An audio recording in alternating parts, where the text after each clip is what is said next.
Welcome, everyone, to a special edition Asteroid Roundtable. My name is Michelle, and I am with the Jeffrey Wolf Green Association of Evolutionary Astrologers. And right now, we're about 2 weeks away from our third annual EA online conference.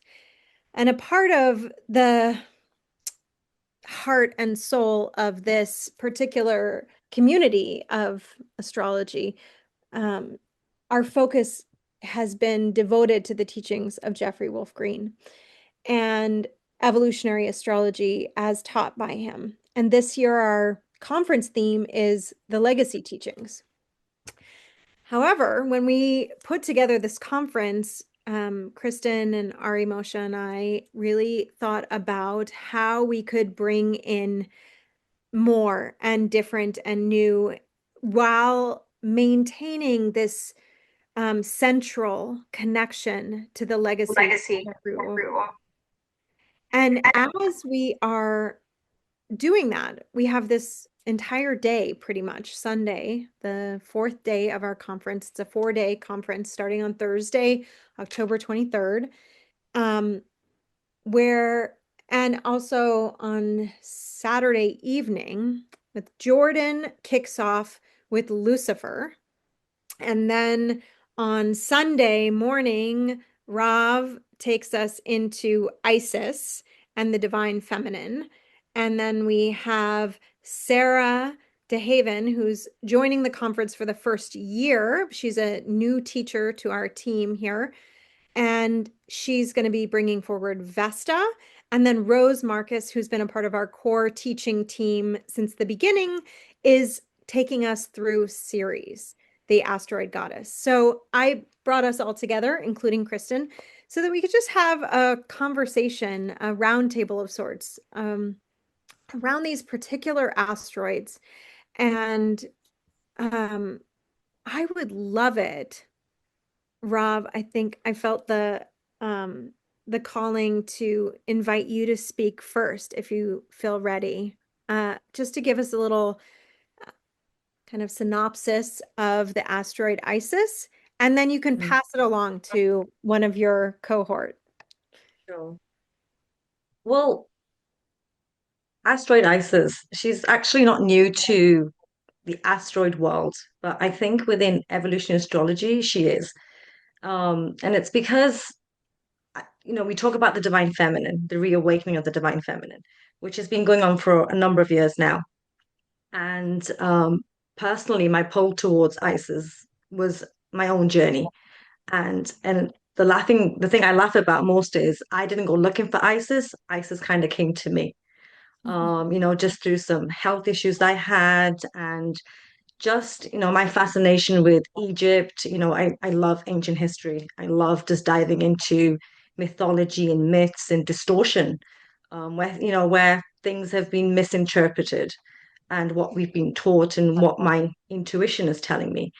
And with Isis, it just happened to be that I found out that she ruled the sacral chakra.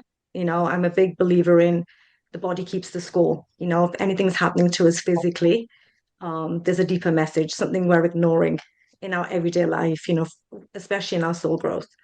And it just happened to be that I think it was Sue that first told me about, oh, there's an asteroid Isis. So I mapped her into the birth chart, and lo and behold, Isis is a skip step signature for me. And my health issues actually predominantly started back in 2022. And just through observation and correlation, January 2022, Isis went retrograde in my birth chart. So, it was just kind of a knock on the door as to now's the time. You need to get deeper into this if I want to heal, past life trauma or past life distortion that's happened through the incarnations which I've held within the emotional body. And just reawakening to that, I just came across her myth, which I will dive into a bit deeper within the conference. The mythology of Isis, why she was considered and still is probably the divine feminine in terms of one of the first that existed on this planet, and just wanting to let the audience know that wherever Isis is in our natal birth chart, it's a message for us to reawaken. It's to kind of put back the pieces of our psyche that's been fragmented. It's been very much the case for myself. I'm still doing it. It's not like that you learn the lesson and that's it. It's a forever journey. You know, this stuff that's happening even like to this moment, linked to ISIS for me, where it's a message that we have to continuously keep doing the work, the process, the healing. It's a one step at a time approach, you know, and ISIS incidentally does is linked to the archetype of Virgo. And as you all know, I have a lot of Virgo in my birth chart. And Michelle, you did ask one of the questions about what other planet would you link Isis to? Um, Essentially, because she rules sacral chakra, you can look to Neptune or Jupiter, which are the rulers of the sacral chakra. But for me, she actually has a deeper connotation with the moon, especially the transiting moon, and just diving further into research into the mythologies of Isis, I found that she links to the waning moon from the full moon to the new moon. So if anybody's, having any sort of, association with the moon, anything that's happening during the full moon, building up to the new moon, it's great to look at where Isis is transiting, linking to your natal birth chart, just to get a deeper message of where maybe we need to put certain pieces back together within our psyche. So within the lecture, I'm going to present the mythology of Isis. I'm going to present my own experience, which has been very personal and very deep, and just how moving through that process is about coming back within to your own inner divine feminine. And as much as she is the divine feminine, she's also the divine masculine. That's where the title of the lecture is Your Divine Feminine and Divine Masculine. A lot of people hear the word divine feminine, they think women, just women. It's not. The divine feminine is in both men and women. And we have that energy within ourselves. And it's about just remembering how we are part of a bigger cosmology where, we're part of one source. And the key message at this point in history, I feel, is very much about remembering that. And I did mention in the blurb to the conference that we've got the south node of Neptune at around about 11 degrees Aquarius, and Pluto is going to be transiting that. And I feel like Isis is one of the key asteroids you can utilize to kind of come back to a matriarchal way of being, remembering natural law, remembering the natural essence of who we are as a human race. Aquarius is very much about humanity and collective consciousness. And we're just remembering our divine essence. And Isis for me is a key player in this game of life, Yeah. if you want to say it that way. It's Yeah. it's fascinating because like the symbol for Isis is kind of looks like stair steppers, Yeah. like the stair Yeah. climber machine when you Mhm. were saying that. And um, you know, non-binary souls and transgender souls and all souls. The way I think of it, divine feminine, divine masculine can be very associated to traditional gender roles. And I saw more like polarities on a battery. Like there's a positive and negative charge on a battery. And there's a yin and yang to the cosmos and creation that essentially fuels all life. All life, all souls come through these positive and negative charges coming together in order to create. So yeah, Yeah. beautiful. Thank you. Yeah. Who would you like to hand it over to for just a little introduction to their asteroid? I want to go to Jordan because I am fascinated with the asteroid Lucifer, and Jordan knows that. So I'm really looking forward to her lecture, and I'm going to be awake for that lecture too, Jordan. It's going to be very early in the morning for me, but I'm going to be awake. Good. That makes me happy. I'm glad you'll be able to join us. Um, well, which question do you want me to start with that you want me to answer? Well, if you Going to want to do be the top of mind of the Lucifer archetype, just for those who may not be familiar with it as an asteroid as opposed to maybe a biblical figure, you know. Okay. Yeah. Yeah. I find whenever I look at this deeper and deeper, um, that it really is the bearer of light. Um, but it's like almost that as an archetype, I feel like I'm going to answer your other question too with this so I can explain this and articulate this. One of your questions you asked is what planet do you think that this really can kind of correspond with, or it brings the energy of, and it would definitely be Pluto. Whenever we are like here living on Earth and we are coming here, all of us have a purpose because we all have something that we're wanting to evolve. And many things we want to evolve, right?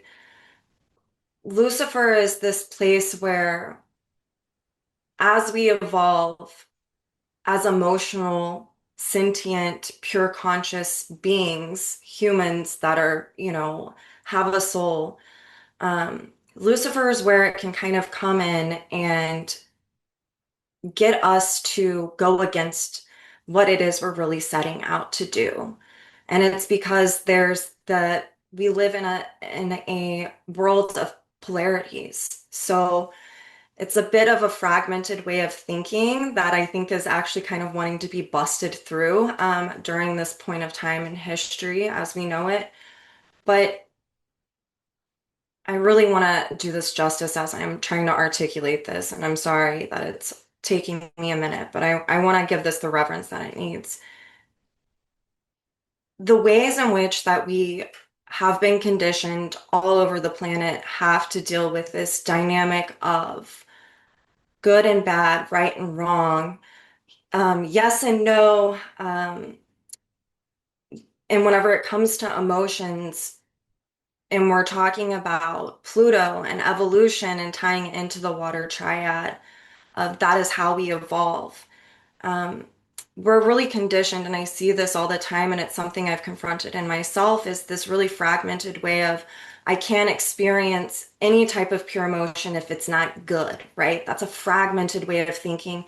And the reason why I want to bring this up is because I think and I feel and I know somewhere within me, Lucifer really represents the archetype of evil whenever it's saying, you can't feel this way. You've got to block this out. So there's conditioning factors, how we have been learning and digesting what evolution is through a very patriarchal sense that in order to be good, in order to be happy, we have to maintain this status quo. And that is not how evolution really works.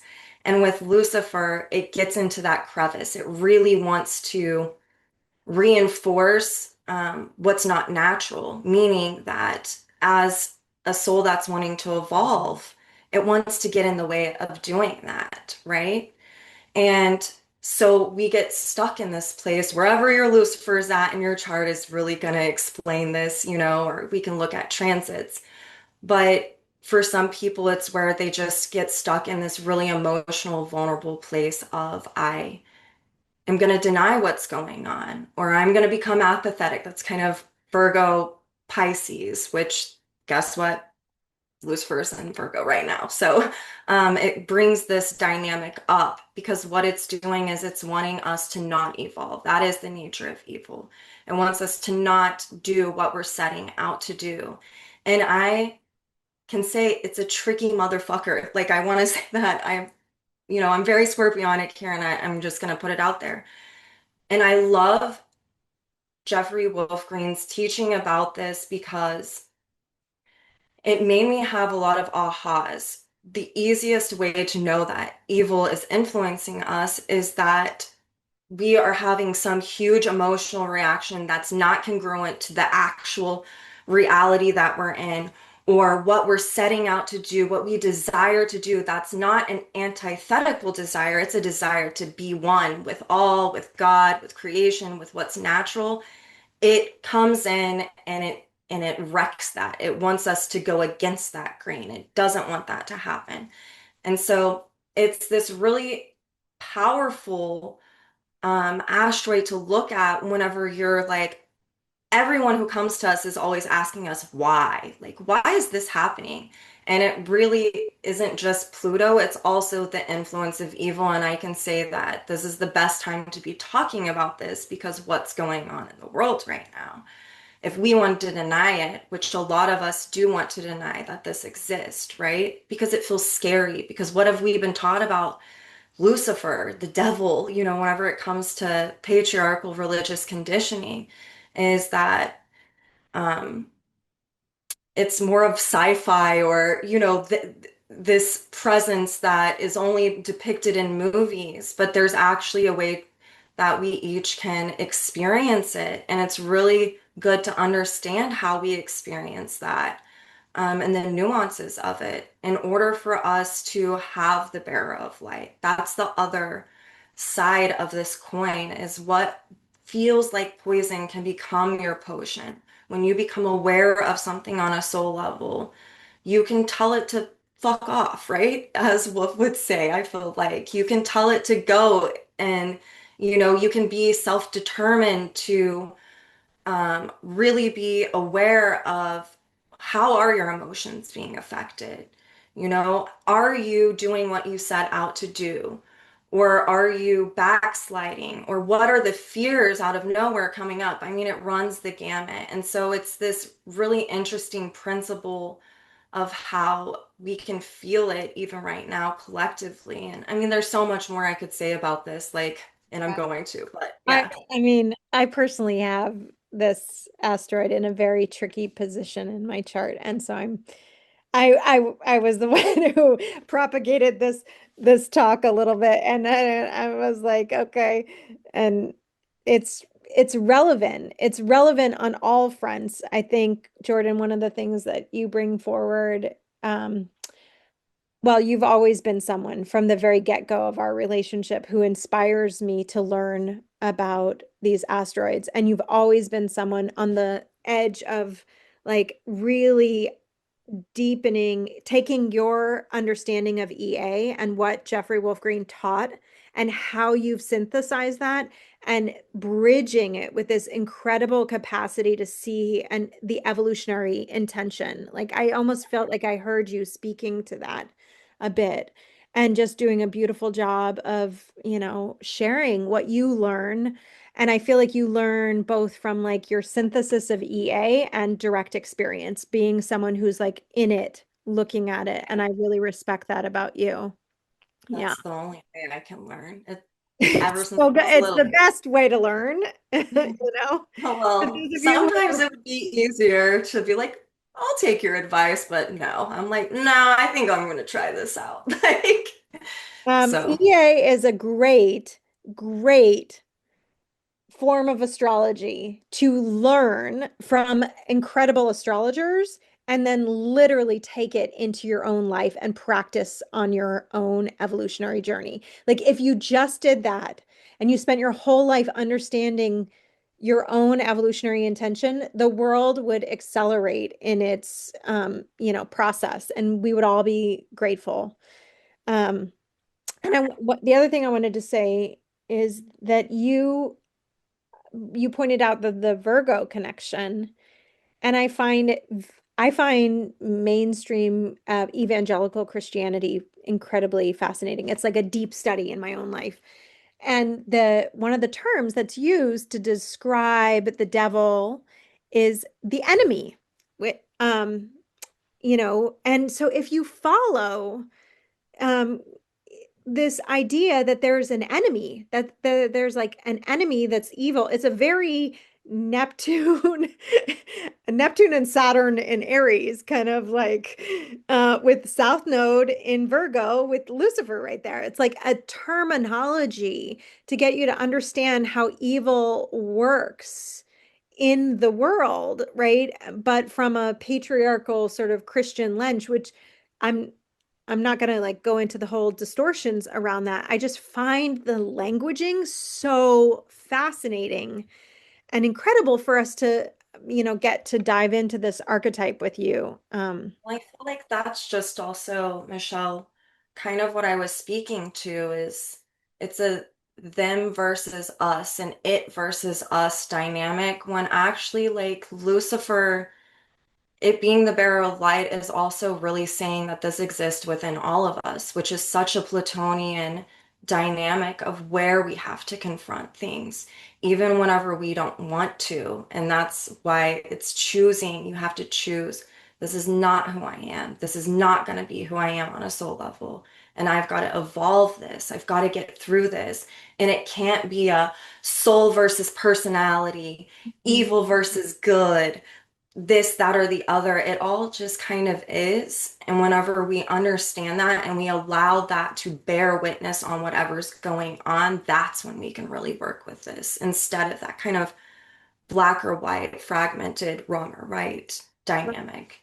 And the whole idea that like evil exists inside of us until it's brought to the light, like until we're able to acknowledge our shadow, the unconscious pieces become conscious through our wrestling with it. And often that's through judgment of others or projection or all, or the identifying of an enemy or an outside enemy.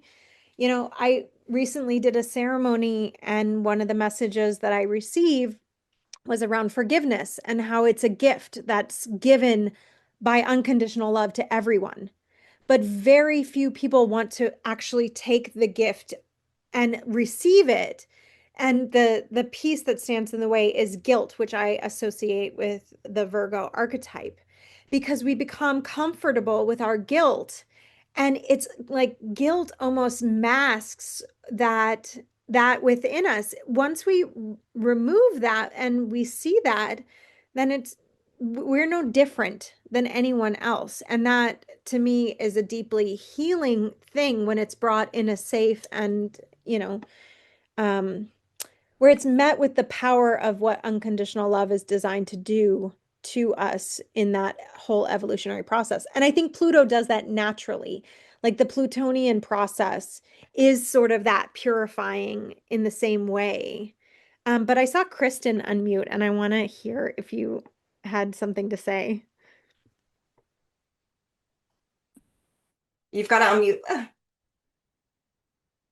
I remember Jeffrey reminding us in class something written in the Bible that even Jesus, of course, had to interface with evil. And the way he would deal with it was to say, not enemy, but Satan, get behind me, countless times a day.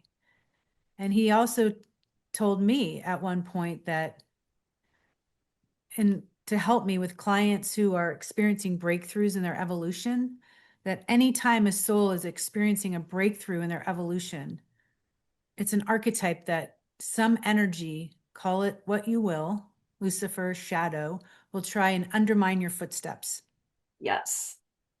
And so that's like even Jesus confronting. He was just a man like anyone else. Well, not like anyone else, but he was human in the form. A soul such as his to have to enter. Of course, he's going to attract Lucifer at its worst, countless times of day, um, because because the light within his soul is so bright, right? Absolutely. So using a quote from the Bible that men wrote, even reminding us what we all have to battle at times, Yeah. especially when we're trying to walk a path of light. It's going to be persistent. I mean, you can't even relax at some point, because it's just always there. And it could even be just something as simple as doubt, the emotion of Yeah. doubt. I mean, it's in Virgo right now. So what do I think I am? I can do that, that kind of language. Yes. In order for us to evolve, we need something to push back sometimes. And instead of looking at it as, and don't get me wrong, there's some things that can go on with the Lucifer archetype. I don't want to downplay that. But I think underneath it all, it's really important for us to understand instead of shying away from this, because I feel like so many people, when you talk about this, they're like, what? Like it's just they do not want to hear it, right? It's they don't want to hear it. It freaks them out. It makes their hair stand up, all different things, but it's this dynamic of understanding that again, it can be the bearer of light. This is something that was created. When everything was created, this was created. And it's because there's needing to be a polarization in order for light to be shown, in order for something to have, for us to bear witness to within ourselves and to reconcile that. You know what I'm saying? I wanted Because to if we're add something on that. static on Like the same, oh, what? I'm so sorry. I didn't mean to interrupt you. I just But wanted to add something on that little point. yeah, well, go ahead. Go ahead. Just that we are all given free choice. And Lucifer Yes. actually is a fallen angel. So he made he wanted the power, right? So Mhm. um it was created because of a choice by a soul. I mean, the creator knew that. Not everybody's going to make choices that align with the light. So it's just a reminder that we can all make choices that later we look back and say, oh my God, so it's that influence in our lives where the instinct is so strong and you're like, oh my God, it's the opposite of who I am, because Lucifer wants to create the opposite reality of what exists within us. So I just had to say that. I mean, he's a fallen angel. So it's not like God created the fallen, he made that choice and became the opposite of light. Yes, but he also allowed for the free will of it. Yeah, exactly. Right. And Jordan, thank you for every year being willing to take on like Lilith, and you're just like fearless Cassandra. um I appreciate you as an extraordinary human who is rises to the challenge of exploring the taboo in an I everyday can't way. not do it, No, you I know? love it. I love it. I have, I mean, you don't have a packed eighth house like me and Lucifer on your north node and not be like a little curious about this, right? Like, what are we talking about here? And I Wow. think that that's how, well, I can get to that later on because I do want to pass this along and us come back. Yeah, will So you pick one of there's so much. our beloveds in the circle, and let's continue to move. Yeah. So Sarah, do you want to talk? Sure. Okay. Yeah, so the asteroid I'll be presenting on is Vesta. This was actually assigned to me by Ari, I think. I think Ari chose it. Um, and so I've been doing a lot of studying on Vesta and digging in, reading her discovery chart, and just really getting familiar with what this is. And one of the first things that came to mind for me, it has nothing to do with Roman culture, but it fits so much, is this thing that they have in Japanese culture called a kotatsu, if I'm saying it right. And basically what it is it's a table with a blanket that's wedged underneath the surface of the table. And the family, and there's a heater in it. And the family in the winter will gather around this table because they don't have central heating in Japan. Even to this day, generally they don't. And they gather around this table to get warm. And so to me, that was the thing that I felt was just so Vesta, is that concept of the hearth, the central flame in the home. Of course, Hestia was her predecessor. So it's just, it to me, I see it as it's this flame that we gravitate to feel at home, to feel warm, to feel safe, to feel even the purification of the fire, like just there's something about it that feels pure, that feels real. We gather around bonfires, campfires, these kinds of things. Even having candles lit, we just like to have fire around as humans, and so there's so much we could look at as far as what Vesta represents, and because she's also the patron goddess, like one of the main ones, I think, of the Roman culture. You know, she had predecessors, she came from somewhere else, but Vesta specifically is the Roman goddess, right? So there's this connection with this of we got to keep this fire pure. We have to make sure it endures. And it's the eternal flame archetype. But then I also dug in, as I'm wont to do, and I'm like, why are they trying to keep this flame alive? Why are they freaking out so bad if this flame goes out? Like, why do they see it as such a bad omen? And in the discovery chart for Vesta, it actually reveals quite a lot, because she has Pluto and Pisces squaring the nodes. North node in Sag, which is the resolution node, and the south node in Gemini, with the moon on it in Sagittarius. So to me, it's like this fear of, if the flame goes out, is that it for me? Am I dead? Will I not cease to exist? And yet the flame never dies, really, even if the flame in physicality goes out. The flame actually never dies. So to me, like as I've been learning about Vesta, it's about that.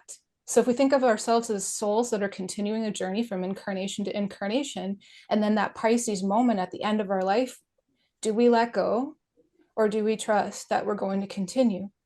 And so to me, that purification aspect of her, like the Vestal virgins, they had to be chaste. If they weren't, well, it could go real bad for them. They could be buried alive. Terrible things could happen to them. But what they represent is, at least from what I can tell, what I'm learning, one take I have on it that I think is useful, is we're the Vestal Virgin for our own Vesta, our own eternal flame. Are we taking good care of the flame that is us? And so, like, when I look at this, that our spirit, we can be swayed in so many directions, believe so many things. People can throw things into our fire, throw dust on it, throw water on it, like these things that can kind of cause us to doubt, am I divine? Like, can I know the truth? Like, am I actually part of all of this? Do I belong here? And yet, what I think Vesta may be representing is, well, yeah, automatically, by nature of the fact that you exist in this reality, you are of spirit, you are of the all, you are of the creator. And so you've been endowed with that flame.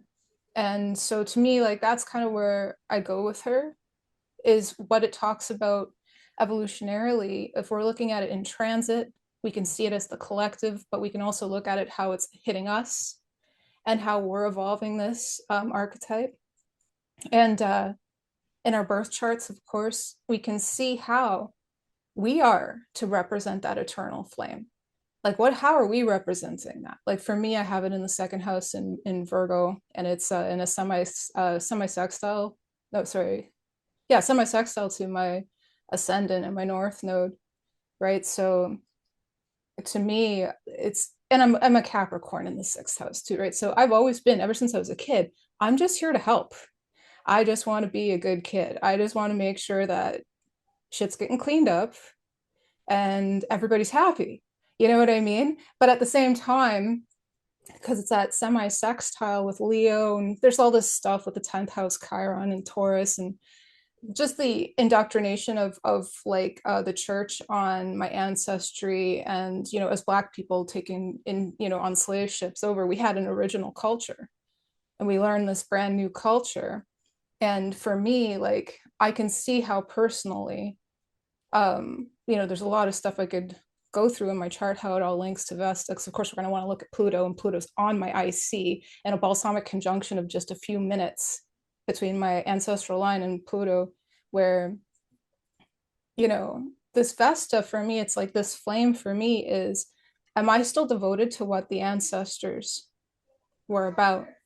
Am I devoted to the earth and earth knowledge and natural law, and can I make sure that as I'm devoted to that I'm cleaning up my own body and my own nervous system and the effects of how the church distorted our connection to nature? But we can look at it in other ways too. I've been looking at Vesta a lot in other people's charts, and what I see is, it's like how, in a sense, we are devoted to spirit in our own, like the representation of our own fire, right? And it's a great variety of ways it can be expressed, because there's so much diversity. Each and every person, as you all well know, being EA astrologers, nobody is a carbon copy of another person. Everyone here has a very specific and unique contribution to make. And so it's really neat to see all the different ways Vesta can manifest but it comes from devotion to ourselves, devotion to the purity of who it is we are. And what's interesting about that is if you think about Vesta and the guilt complex of the Vestal virgins, they had to be chaste, they had to be this and that. And if the flame went out, we can see how there is this projection onto what it means to keep a flame going in the archetype of Vesta. And yet evolutionarily, where it seems that she's going is it's more about, no, what's our personal connection to that fire? What does it mean to be devoted to the soul, to the spirit, right? And so that's my take on it anyway. Oh my God, Sarah, as always, like mind blowing. We created this Evolving the Myth series, and you pioneered that, and I just love the way that you're using these discovery charts to bring forward the synthesis. But hearing you talk about that, it's like the light is eternal. The light of the soul is eternal. It's never extinguished. And it's like, that light, we also have to hold it. We have to care for it. We have to tend to it. It can't just be like I light a candle every single time I do a video, YouTube video or conversation or anything. It's kind of it's my Vesta. I have Vesta in Capricorn. I don't start until the flame is lit, and then I put it out. I light it when I get up in the morning and meditate in the dark. Like that's and for me, it brings back to this central point of concentration of like what the deepest desire of the soul is ultimately, which is what brought me to EA. That Jeffrey Wolf Green taught that our desire when we've exhausted all the other desires and, our desire to return to source becomes the paramount one. And for me, that is love, like that desire to return to our eternal created nature. And I just listening to you made the connection with Vesta in that process of tending that particular aspect of self, of calling, of whatever, of home. Our dog's name is Vesta, by the way, which is probably why Ari loves the dog, Yeah. loves the dog. She does not want Ari to be in a room without her, it's like I wanted this dog and I adopted the dog with Ari, and then she fell in love. We named her Vesta. Her name was originally Dolly, like Dolly Parton. We named her Vesta, and then she loves Ari. So anyway, thank you, Sarah. Yeah. Let's see. Rose, can we pass it to you? Are you? Well, I'm going to look forward to all of those lectures, and I have Vesta conjunct my sun. It's 1 degree, so I'm a embodied Vesta. I have to say that when Jeffrey was teaching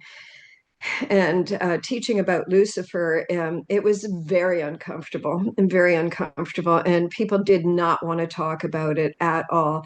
And he felt it was essential, teaching to bring forward. So looking forward to all of your lectures. And Isis is correlated with the archetype of Ceres and Demeter. So I'll look forward to your talk as well, Rav. And I want to say, first of all, that I was born on Easter Sunday. And I've always said that this is a resurrection lifetime for me. And I identify Ceres. Ceres is her Roman name. Demeter is her Greek name. And I've always associated this asteroid with resurrection. And it is the themes of loss and return are huge with Ceres. And as I wrote in the description for the lecture, in 2006, Ceres was promoted to a planetoid and Pluto was demoted. and they are now on, kind of an even playing field according to astronomy anyway. And that's a very interesting thing. Initially, we had the moon and Venus as the representation of the feminine. Ceres was the first to be discovered in the asteroid belt, the largest of the asteroids, and she's the mother goddess, right? So bringing in more of the feminine. And I feel that her principle, I call her the goddess of the seasons. She's the goddess of agriculture, goddess of the grain, and goddess of the harvest. And I always like to describe when I'm talking about Ceres with clients and so on. I always say after winter comes spring. So it's all in that kind of resurrection thing. Ceres, Demeter, was one of the original pantheon of Olympian gods and goddesses, and she was the only one that chose to walk on Earth or to live on Earth. So she's actually the Earth Mother Goddess, and in correlation with, kind of in similar to, Pluto is, of course, the planet that we use in evolutionary astrology to describe the development of the soul, right? And how we evolve, through this earth plane, evolution occurs through the emotional body, right? And as the Earth Mother goddess, I relate Ceres in the chart to evolution through the emotional body, right? And we go through all of the dynamics with that.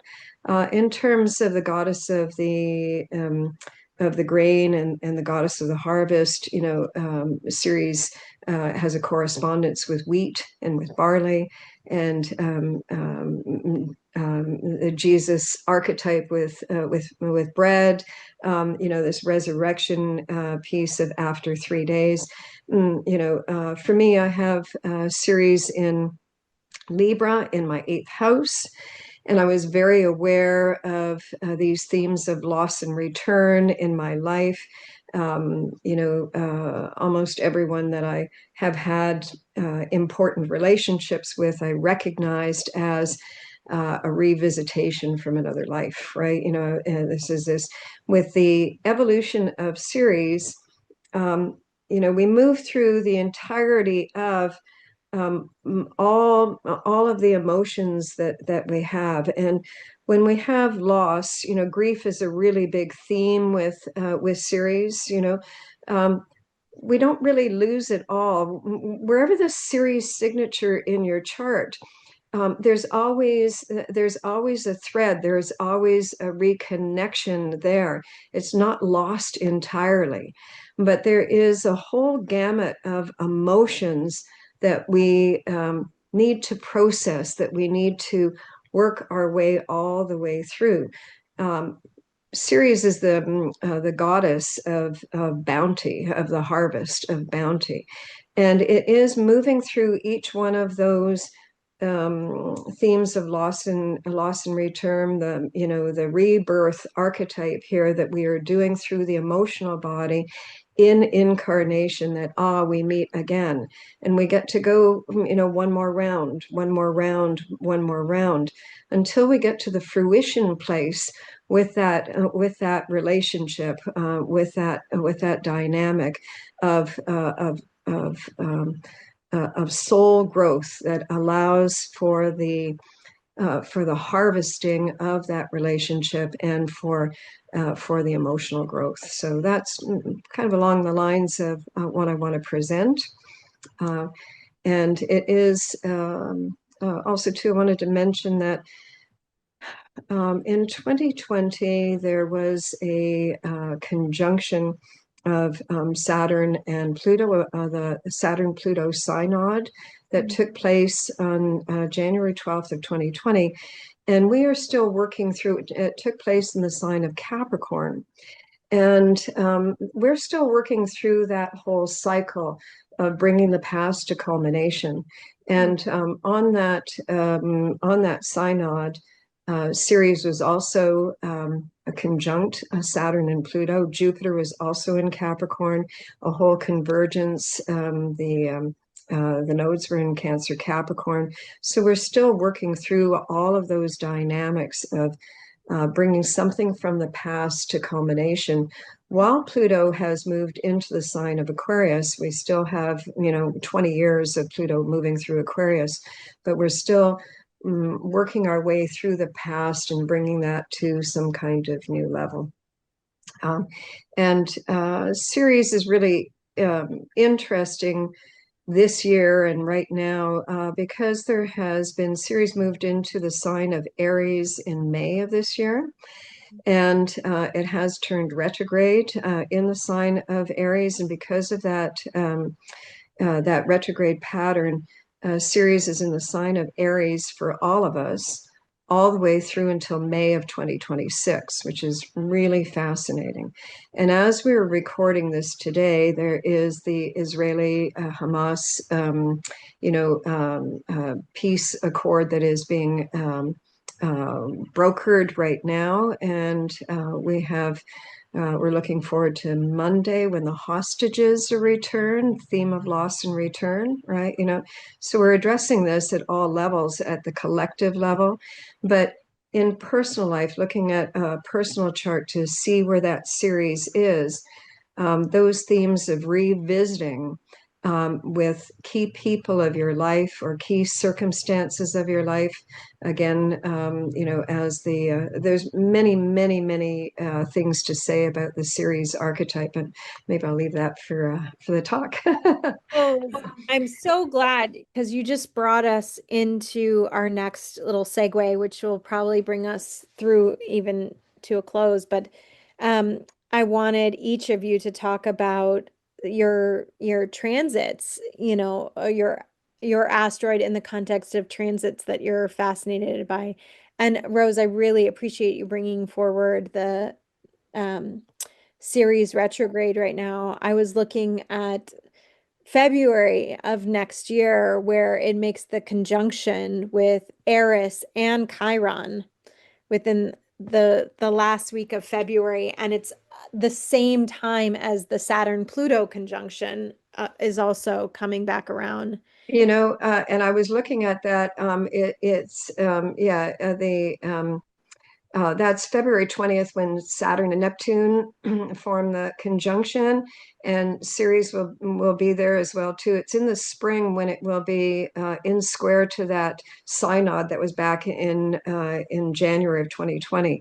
So we see how it's a very important, very prominent astrological influence for this year. And of course, we've been dealing with all the wars, Aries, right?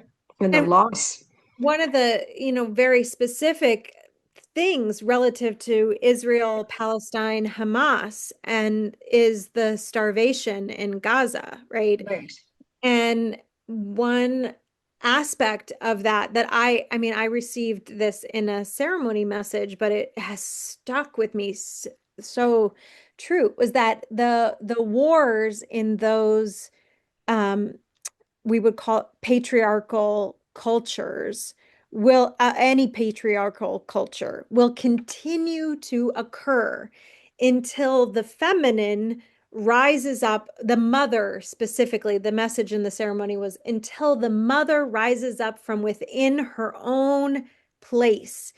And like seeing mothers, grandmothers, Israeli, Palestinian, protesting, people mobilizing to feed families, like all these different controversies, and how it's polarized, right? This is a Libra Aries dynamic. It has polarized so many people and created this war, has created so much pain and nuance, but that there is something about nutrition, feeding, um, you know, This is completely the Ceres archetype, food production, famine, when Ceres was grieving, she stopped, the production of anything growing on Earth, and she forced Zeus to negotiate with her in order to start to grow things again, and that just shows how potent and how powerful the sacred feminine is, the mother archetype here. It is about bounty. When we cultivate, Ceres taught cultivation to humanity, how to cultivate crops, how to plant seeds and grow them for bounty, right? And this is what we need again, right? Absolutely. Well, and it really hit for me. It's like war can desensitize us, controversy can desensitize us to the very nature of humanity, to human beings, to the re and as a mother and I know you're a grandmother, you're a new. You're new. I was I in bed nursing my baby and like really feeling the pain that there would be a mother there laying with her child, not knowing when she's going to get food, not, but like the body has to produce milk to for an infant to survive. Like there's something that compels us from within our souls to do something when we are connected to the actual, and not everyone can, I guess, empathize in that way because there can be trauma. Like Chiron, I would associate with the trauma, the conditioning, the wounding that we all can find ourselves kind of stuck in. Mm-hmm. But it really shifted in my whole being when I was able to put myself in that place. So I'm, Yeah, absolutely. Yeah. Someone once said to me, in terms of my own relationship with my children, that I was giving my life's blood. And I think that that's really the Ceres archetype. The fierce mother is the Ceres archetype. We fight, and we continue to fight for the return of our loved ones, right? we And do. we've seen that with what's going on with that very tragic war. What a gift it will be for that to end. And I have a baby who's probably going to be very hungry very soon. Um, so Kristen, I wonder if you could take it away and carry on the discussion on transits. If there's someone else who wants to step forward and share any insights or things that you saw in an asteroid, I love this part. Rob. Yeah. For myself, we spoke about how, growth in evolutionary astrology, we mentioned this is through the emotional body. And Isis at the minute is at around 11 degrees of Cancer. And so I was looking at the fact that the ruling planet, of course, is the moon. And next June, Isis moves into Leo, and then the ruling planet will be the sun. So it's just the luminaries there. So for me, the transits over the next sort of few years, people can look at the phases of the moon, especially, you've got your new moon and your full moon, and then linking it back. And I will actually highlight those specific dates in the conference. But that was one of the key transits I think people can look at in terms of understanding the whole energies of Isis in their own natal birth chart. So they're the two that kind of jumped out to me when I had a quick look at it.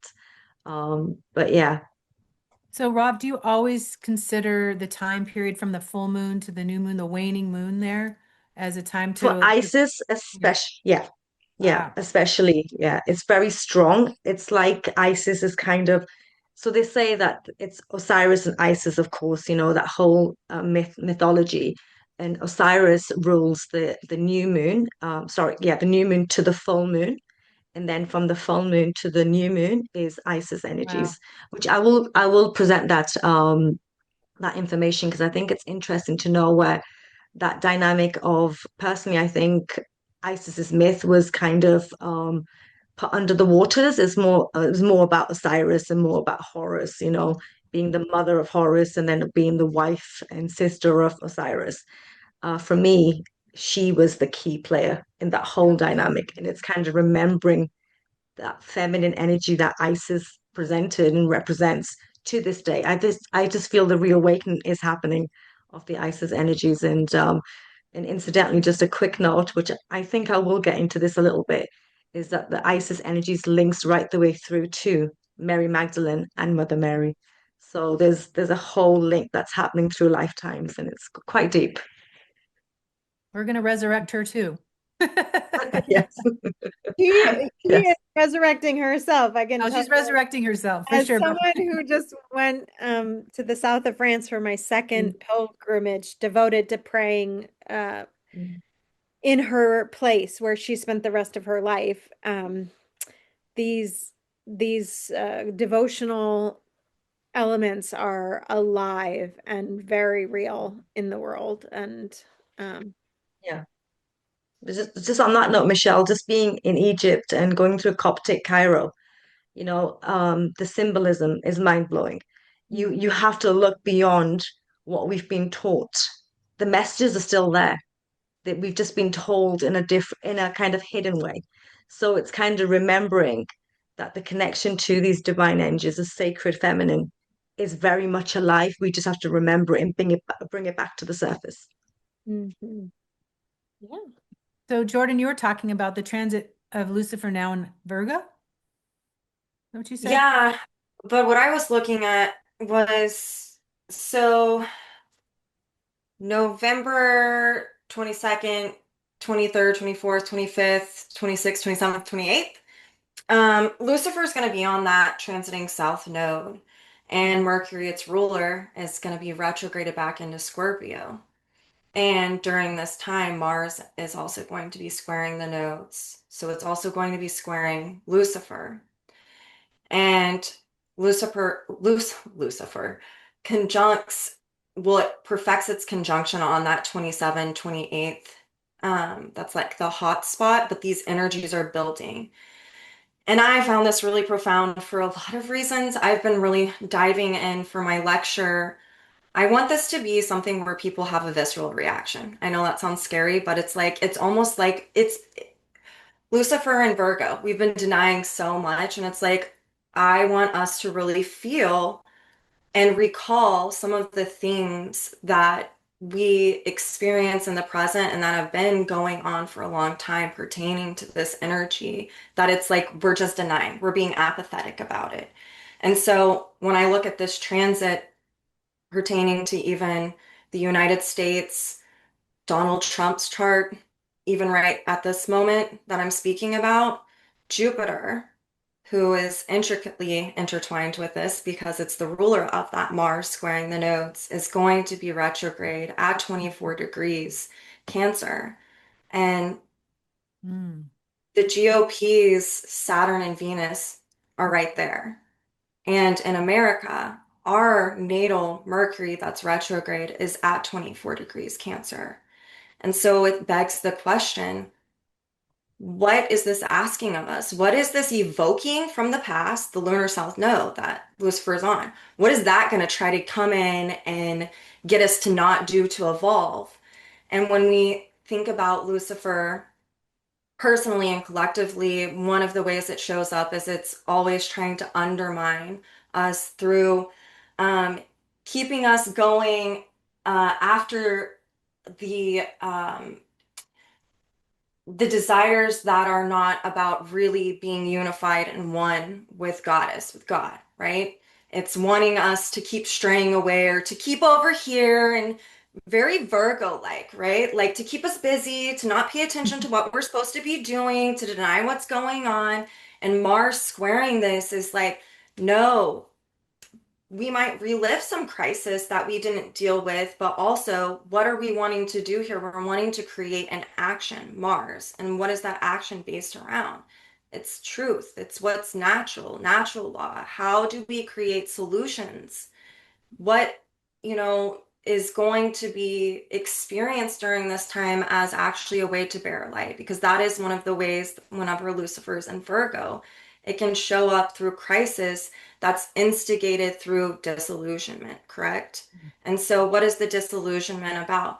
Mars and Sag, Jupiter retrograde ruling that, beliefs that we are like holding on to for dear life that really aren't propelling us into evolution on collective levels. And so this is one of the ways that I can see this collectively coming about.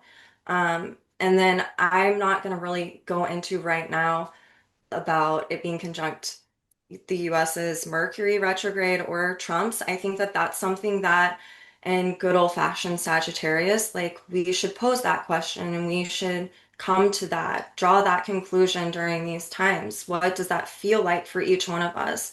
And what is it that you want to do as a way to create action to initiate improvement wherever you're finding yourself in life, especially whenever it revolves around community and coming together. And so I feel like personally, this can be where some of us are going to doubt and we're going to feel like we're not good enough or ready enough to make a change. Mars squaring that. And so it's more of having the awareness about that. And whenever you catch yourself in this type of thinking, we're actually getting to review where does our emotional security lie right now? Is it in the past or, you know, in the things that maybe aren't so good for us? Or is it going to really shine a light on the pathway forward to creating change, actionable change that helps the whole? So that's one way I look at this. So essentially the last week of November was the hot spot. Yeah, Thanksgiving. pretty much. Yeah. Interesting. Wow. Have fun with your families. No, I'm kidding. I was thinking, oh wow. Yeah. Serious. I can think of a lot of things that are Mhm. could be happening then. Oh. Um, I wonder, Sarah, I would love to hear what you have to say about Vesta's transits for the year. Oh yeah. Well, you mentioned the square, I think that's pretty relevant, especially given that we're dealing with North Node in Pisces, South Node in Virgo, and not just that, it's the whole, or Neptune's going to be retrograding soon back into Pisces. I ran the numbers. David Palmer is another astrologer has been definitely talking about this. The last time Saturn and Neptune conjunct was 4361 BC. So this is a really significant ending that we're dealing with. So if I think about the eternal flame, like the concept of Vesta squaring the nodes and that resolution node is Virgo, you know, it's what are we devoted to? What truth are we devoted to? Vesta being in Sag right now, being ruled by Jupiter in Cancer, right? So we can consider it's like, well,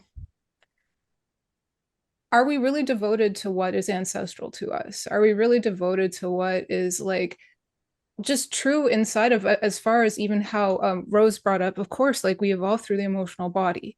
What information can we derive from feeling? Now, Virgo, South Node, it's sort of like I can rationalize the heck out of not going there. The existential pain can be way too much. And yet, if we go there, the rewards can be immense. And then we can really reaffirm how it is that we're best meant to take care of ourselves, devote to ourselves on a practical level to keep that flame alive, to keep that spirit going, to keep that enthusiasm and inspiration that is intrinsic to us, communicating with us, right? And so the North Node being in Pisces, it's a very just you can't make this stuff up, right? Like we see with the South or the North Node in Pisces, Saturn moving back into Pisces, Neptune going to be moving back in there very soon.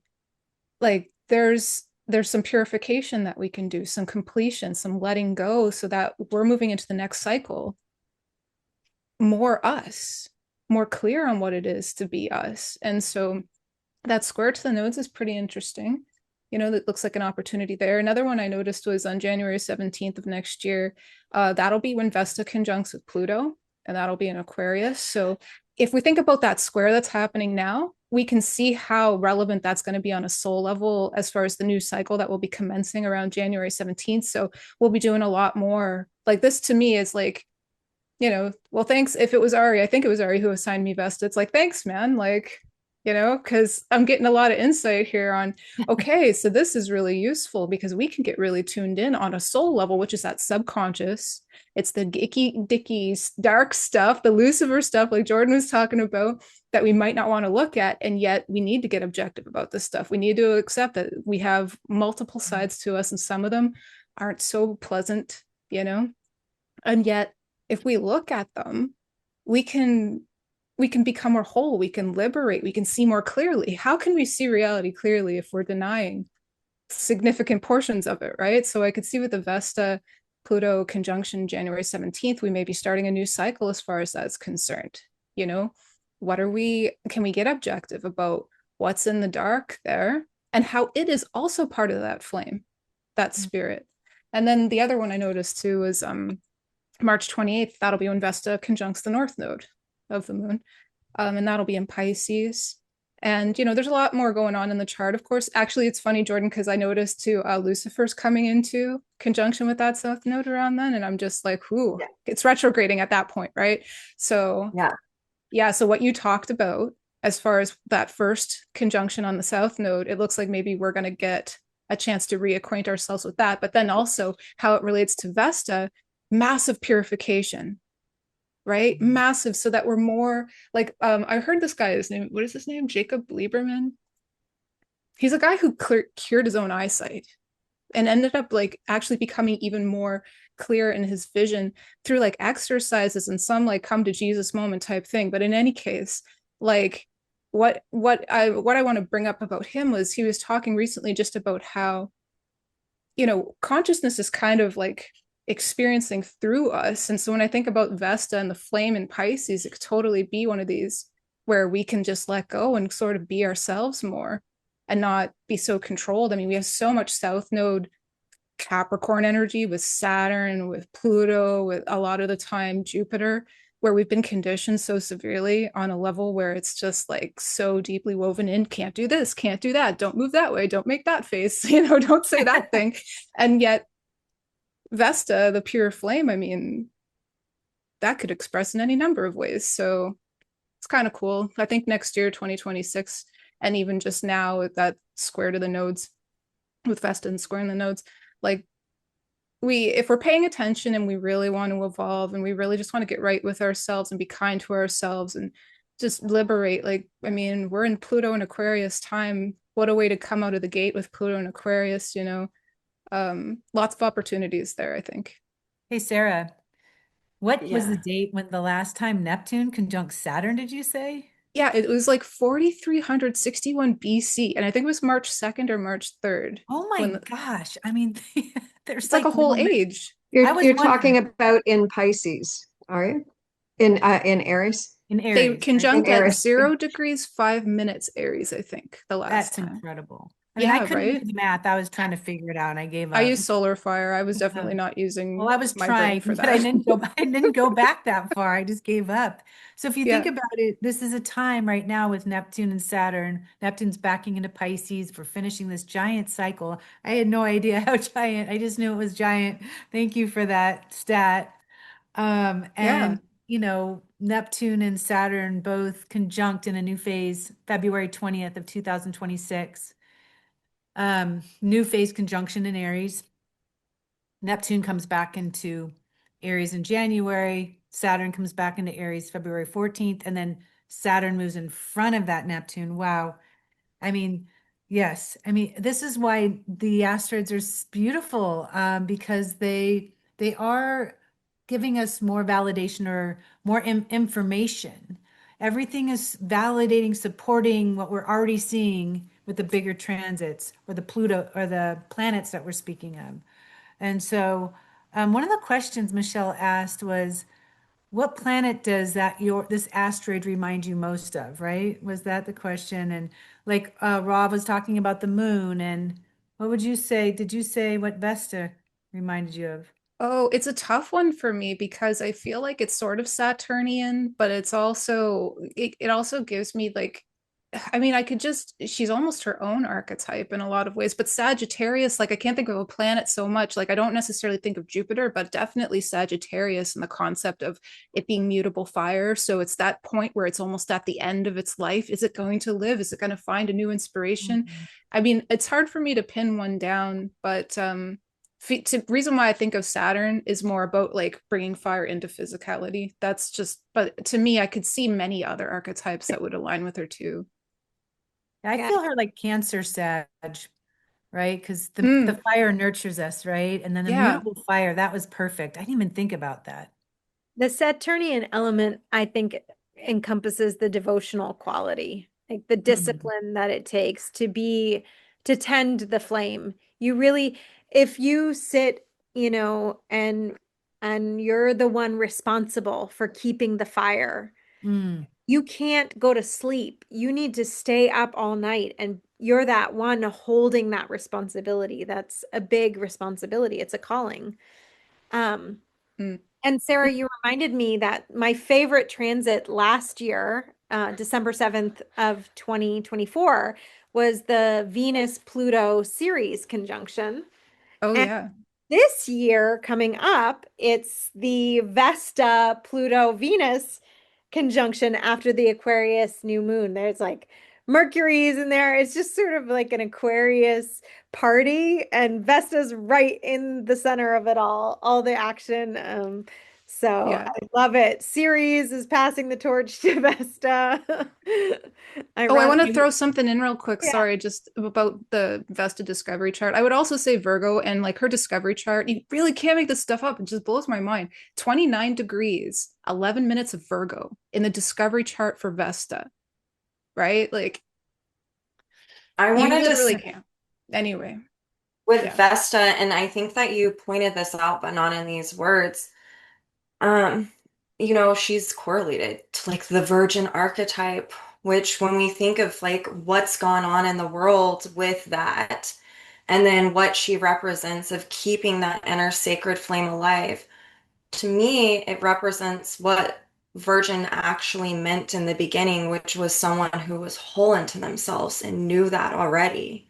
And Mm. they didn't need an outside source. And so to me, Vesta is very much, and you've pointed this out, like I said, um, is very much about keeping that sacred flame alive of remembering that already whole, no matter what the beliefs are around us or the projections or the conditioning or the this, the that. Vesta is very much like, no, I can keep this going. I know that I'm whole. There's like some remembrance there when you're going through some shitty trial and tribulation in your life. You know what I'm saying? It's like there's this essence of you don't need that. You have it contained within you. You're already complete. And so that's something else that I feel like is probably going to pop up with that square to the notes too, you know? I got to add something because the deeper teachings of Vesta are sacred sexuality, the original origins of Vesta.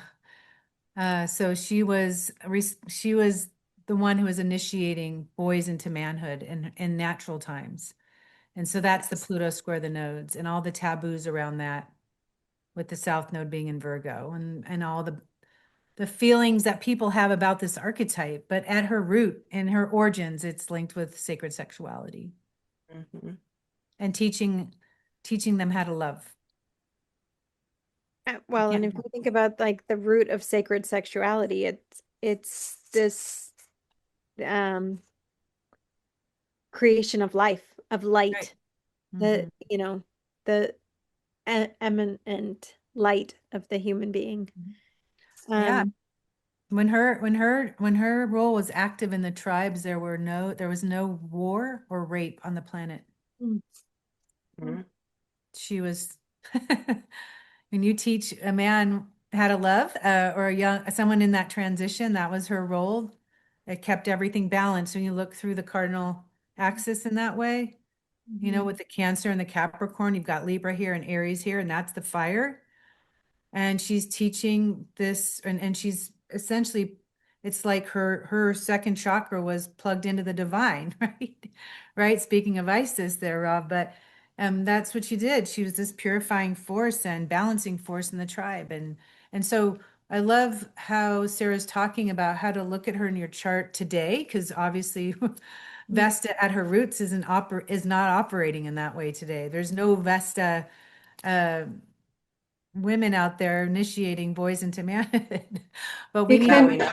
you can see the Vesta in the chart though as a sexual healer, and there are yeah, times when you have those relationships that that are at that level. yeah, Yeah. for sure. Yeah. Yeah. And I think there's even more of a movement in there's certain somatics practices that are bringing forward these elements of like healing trauma and sexuality and embodiment and, you know, in new and different ways that would be very Vesta archetype um, in terms of as a calling. I feel like we could talk about this stuff all day long, but just one last thing. If anyone has a burning desire to share something, otherwise, I really want to invite everyone if you've watched this whole talk, um, thank you so much for being with us. We have a special code for you that'll be in the description of this video so that you can get a discount on the full conference. This is 4 days. Every day has lectures from morning till night, and everything is on Pacific Standard Time. But if you can be anywhere in the world and join us at any time, and all of the recordings, all of the replays, and the download of the videos from each of the lectures is included in the full conference price. So, Yes. anyone have any last words? Well, See you there. I was just thinking of one thing I wanted to say about Ceres, that it's spending this whole year in the sign of Aries. And next year we have Saturn starting its 2.5 year journey, and Neptune starting its 14-year journey through Aries. So Ceres is like planting the seeds right now, and Aries is about instincts and impulses, and it is about seeding you with the drive, with the passion, with the desire to implement, to get started on a new chapter of your life. And I think that that's for all of us. I think that Neptune in the sign of Aries in particular is calling the spiritual warrior forward, right? That's Aries, right? So I think that it's Ceres is doing the underground work right now to kind of build that fire for us. Thank you, Rose. I really appreciate that. Oh, I do want to screen share. Thank you. If I can, just so everyone knows where to find all of the lecture descriptions. So very soon we'll have individual lectures available to register. Right now you can register for Venus and Mars, but you'll be able to register just for the asteroids if you want to just join, let's say, Jordan's talk, but not the entire conference. That will be an option. With the full conference pass, if you use the coupon code Asteroid, you can take a discount off of the full 4 days with all of the recordings, everything. And next week on Saturday, we're doing a watch party. So, in the spirit of legacy teachings, we're going to be watching one of the original Jeffrey Wolf Green workshops on planetary method of chart interpretation, and we'll be doing it live. So you can grab a bowl of popcorn and your notepad, and if you've never experienced, just like learning from the source, you get to do that. Ari and Kristen will be hosting that, but all of our teachers are welcome to join the watch party if it works for your time zone. All of the lecture descriptions are on our website, jwgaea.org, and you can go through. We have basically 4 days of amazing topics, and every single planet is being covered by a teacher to dive into the legacy of teaching what they felt was the most important thing to bring forward. So, for example, Laura Nalbandian is bringing forward Saturn. Tim Halloran is doing Pluto. We just are going to go into each of the planets, and then the asteroids that we've covered in today's lecture are all Sunday and Saturday night. So join us for the whole conference and just take your time to go through all these lectures. Every single one will be rich and amazing, and you'll have the recordings and everything to just go back and re-listen and yeah, enjoy. I hope to see you there. And thank you all so much for joining us. Sarah is new this year in joining the conference team, but we have veteran teachers who have been with us since the very beginning, since our first conference. This is our third year in a row. And I think, Kristen, you probably agree with me that we're just really excited to be touching the heart of Jeffrey's teachings in this full weekend. So, Oh yeah, it's going to be very special. And it's such a perfect follow-up to the live watch party, because that's what he does in the planetary method of chart interpretation. He goes through every planet, and that's what we're going to be doing, each taking a planet or an asteroid and speaking to something very specific, because it's overwhelming to try and learn everything about astrology or everything about an archetype. And so I just am really excited about the weekend. yeah.